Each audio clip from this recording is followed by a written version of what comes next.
যাই হোক, পার্সোনালি কথা হয়ে দেখা হয়ে আপু অ্যান্ড ভাইয়ের সাথে অনেক বেশি ভালো লাগলো অ্যান্ড ওরা দুজনই অনেক ভালো মনের মানুষ। এদিকে আমার হাজবেন্ড অ্যান্ড বারিশ আপুর হাজবেন্ড দুইজন মনে হচ্ছিল যে ভাই ভাই, মানে ওরা দুজন অনেকদিন আগে থেকে দুজন দুজনকে চেনে অ্যান্ড আমরা সবাই মিলে গল্প করছিলাম, এনজয় করছিলাম। আপু প্রায় 3 ঘন্টার মতো আমার বাসায় ছিল। শত ব্যস্ততার মাঝেও আপু আমাকে এতটুকু সময় দিয়েছে, এটাতে আসলে আমরা অনেক বেশি হ্যাপি হয়ে গিয়েছি। আর আপু আমার বাসায় আসছে, এটা আসলে আমার কাছে অনেক বড় একটা ব্যাপার। এরপর ভাইয়া আমার ছোট ছেলেকে কোলে নিয়ে দেখছিল আর আপু বলছিল যে ছোট বেবি নিয়ে আপনি আমাদের জন্য এত কিছু অ্যারেঞ্জ করেছেন এন্ড বিজনেস সংসার সবকিছু নিজের হাতে সামলান, এটা আসলে অনেক বড় ব্যাপার। অনেকেই দেখলাম আমার আগের ভিডিওগুলোতে কমেন্ট করছেন যে একে না খাইয়ে গরিবদেরকে খাওয়াইলে অনেক ভালো হইতো।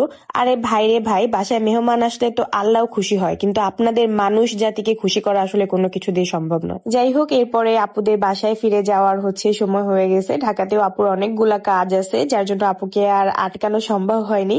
আপু নাস্তা টাস্তা করে দেন একটু আজান দিচ্ছিল, যার জন্য অপেক্ষা করতেছিল। পরবর্তীতে আজান শেষ হওয়ার পরে আপুরা বের হয়ে যায়। আপু যাওয়ার সময় আমিও আপুকে এগিয়ে দেওয়ার জন্য সাথে সাথে যাচ্ছিলাম এন্ড আপু আমাকে বলছিল শাড়ি পরে 4 তলা থেকে নিচে নামার দরকার নেই আপু, আমরা একা একা চলে যেতে পারবো। আসলে কাউকে পার্সোনালি না চিনে না জেনে কাউকে নিয়ে জাজ করা বা খারাপ মন্তব্য করা উচিত নয়। আপনি এই মানুষটাকে কতটুকু চেনেন বা কতবার কাছ থেকে দেখেছেন। যদিও এই প্রথমবারের মতো আপুর সাথে আমাদের সাক্ষাৎ হয় এন্ড আপুর ব্যবহার, আপুর হাজবেন্ডের ব্যবহার আমাদের কাছে অনেক বেশি ভালো লাগে। যাই হোক, আজকের সময়টা আমাদের অনেক বেশি ভালো কেটেছে এন্ড আপনাদের আমাদের ভিডিও দেখতে কেমন লাগলো অবশ্যই কমেন্ট বক্সে জানাবেন। আজকে ভিডিও এই পর্যন্তই শেষ করছি। আল্লাহ হাফিজ।